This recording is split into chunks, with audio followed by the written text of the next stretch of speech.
ม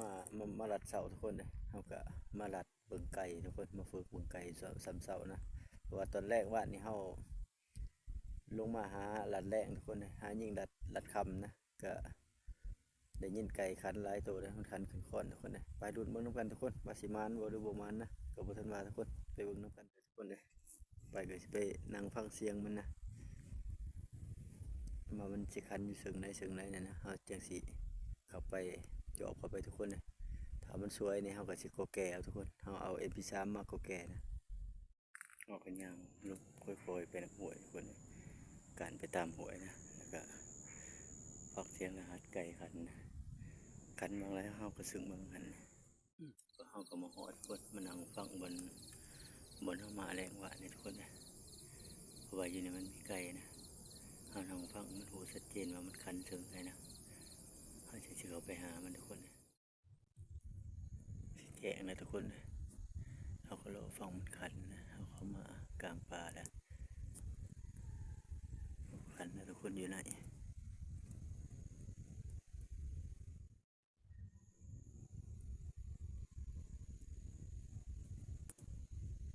กำลังเริ่มคันทุกคนเลยข้างหลังเขาก็คันมันมีไก่แม่ทุกคน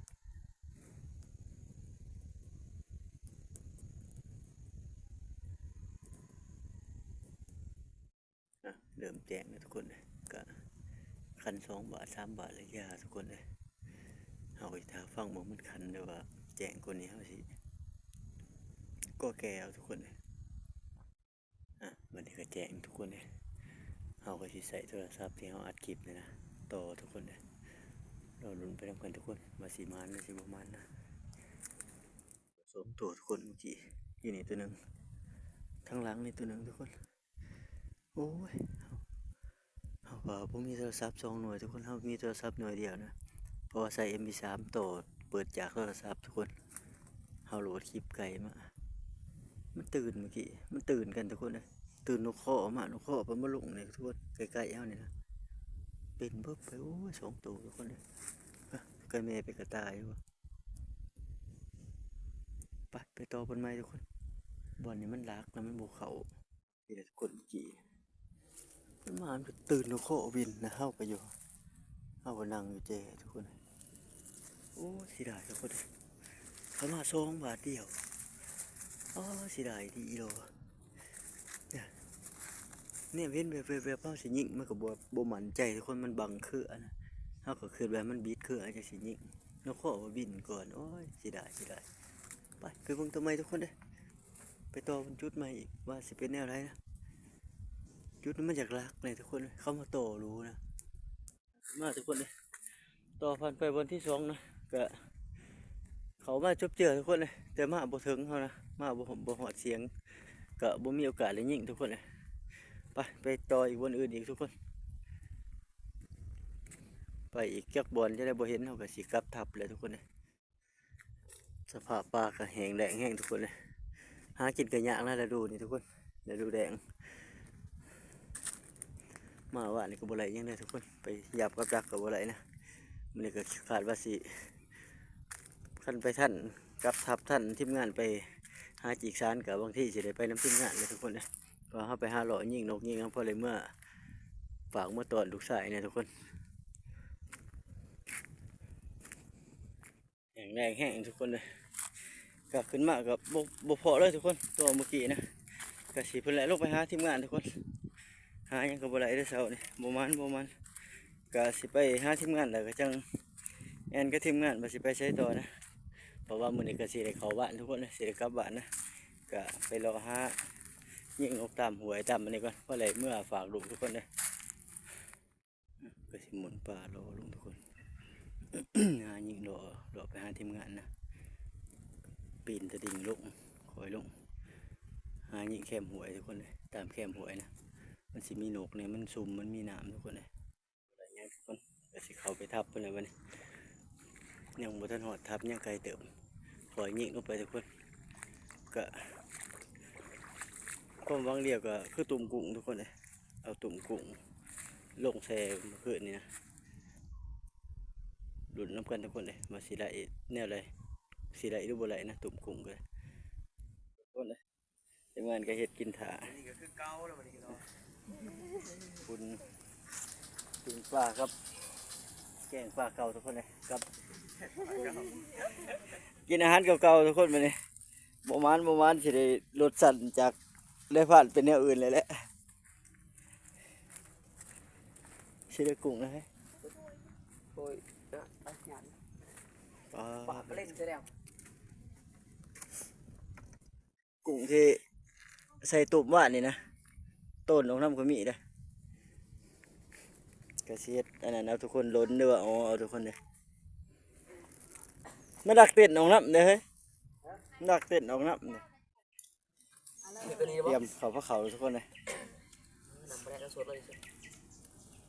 ปลาแดกกับปลาแดกหอมเนาะ โน่ไปแล้วคะแนนมีข้าวสลัด มาทุกคนกินข้าวน้ำกันมาเนี่ยมีปิ่งปลาแล้วก็อุ่นน้อปลาเก่าแล้วก็อันนั้นกุ้งทุกคนเลยเจียวปลาแดกเนี่ยมาทุกคนกินข้าวน้ำกัน เนาะมาเห็นตัวนั้นมันเป็นด ดำคือให้คือ ำเฮ้ยแล้ว คือกุ้งเลย กุ้งทะเล เห็ดคือกุ้งหิน น้ำยาพันบุญด้วยนี่ วันนี้บาทอนเห็นบาม่อนมาทุกคนเลยเพื่อกะ เลย เอ็ดดมเอาเป๋ามาสบายดิ สบายดีสบายดี มาวันนี้บาม่อนเอาเป๋ามาน โอ้ ำบาทอนอยู่ยากินข้าวทุกคนเลย โต๊ะ เอา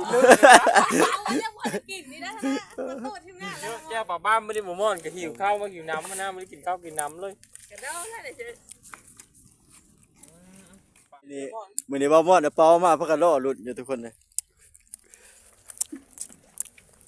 พอจะเอายังเนี้ยมือเอาหินแห่บ่ พูดเออ เอาหินแห่ดานเมื่อนั่นบ่ เปล่า มาฮอดก็ได้ยินข่าวดีทุกคนบาม่อนมา โอ้พี่ได้ แนวได้บาม่อน สบายดีสบายดี แนวเลยอันนั้นได้ข่าวพัดสิน ผ่านสินมันโถทั้งเส้นทั้งจังบ่เบาก็เส้นมันมื่นแล้วมาแต่เสานี่ เพิ่นมานเลยทุกคนเลย เลย เพิ่นมานเลยไปดู ไป แล้ เบิ่ ว ง กันทุก กั คน น จักเป็นโต จักสิ เล เป็ ย นตัวยังแหละเอาก็ไปกับบอมอนทุกคนเลยไปเอาซัดนำบอสินนะเพิ่นว่าจักสิเป็นแนวใดไปเบิ่งน้ำกันทุกคนเลยสิเป็นหมูหรือเป็นเหม็นหรือเป็นฝ่านก็ไปเบิ่งน้ำกันทุกคนเพิ่นว่าเลย2 ตัวบ่บอมอนป้าเพิ่นได้2ทุกคนเลยไปดุนเบิ่งว่าสิได้ยังนะก็บอมอนก็ว่าพันสินถามหาบ่าววุ่นอยู่ทุกคนเลยไปดุนเบิ่งน้ำกันทุกคนวันนี้มากับพันหมอนทุกคนเลยเพิ่นก็พามาเฮาบ่เคยมานะทางนี้ก็ว่าไก่เลยทุกคนไก่จังหวัดบนเบาชินอยู่เลยนะเนี่ยเห็นเครื่องเบาชินตากอยู่ข้างหน้านะทุกคนเลยเห็นแต่เสือเบาชินกับอุปกรณ์นะเครื่องกับบ่เห็นสัตว์หรือว่าตัวเบาชินกับบ่เห็นทุกคนพันหมอนบ่ขึ้นไปด่านทุกคนไปโทรหาทีมงานตัวเหม็นทุกคนเลยมาพอเดี๋ยวเพิ่นบอซินเอาผดถือใบอย่างนะก็เฮาก็เอาออกมาถ้าถาบอซินมาอีกว่าได้2 ตัวทุกคนถามว่านึกว่าแต่ตัวหนึงจะอยู่ไสนะเพราะว่าบ่ม่อนเห็นอยู่นี่ทุกคนนะเป็นตัวเหม็นทุกคนอยู่ในราวๆ7-8 โลพุ่นแหละ แม่ซอยจุแล้ว สบายดีมาน อน เจ้าของ ไป เพิ่น รับ ลงมาหอดเลยทุกคน ฮะ โมเมนต์บ่ได้นอนเพิ่นคืนซะบ่โมเมนต์บ่ได้นอนเพิ่นคืนซะบ่ แวะข้างล่างเลยก็นอนอยู่กลางด่านฮะ เอาตัวได้อยู่เบิ่งเลย เบิ่งนี่ทางพ่อฮอดประเทศ ถึงว่าประเฮปุ๊บ อันเบิ่งมัน ตัวที่2ทุกคนนะ สันงอนมันบ่ตายข้าวเอาคอนฟาด ดูมัน งอนยาวติดลูก ฟันพินจัดให้ทุกคนเลยมื้อนี้หามกับพันหมอนเพิ่นได้หามแล้วบัดนี้ เจ้าบ่ฮะ เบอร์เฮานะบ่ ลูกเอาเบิ่งอยู่ YouTube ก็อะไรก็บ่ซื้อบ่โทร เอาใช่จะโทรเขาละ โทรแล้วก็บ่ตี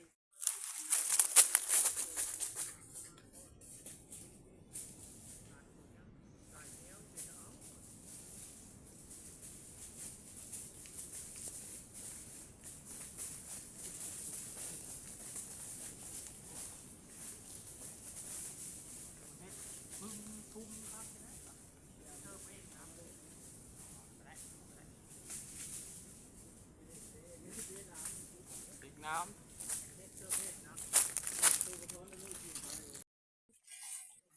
ลี่ยนผู้หามละนักเติบได้ทุกคนเด้เว้าบ่นักกะ มาป้างบ่เห็นเลยสิ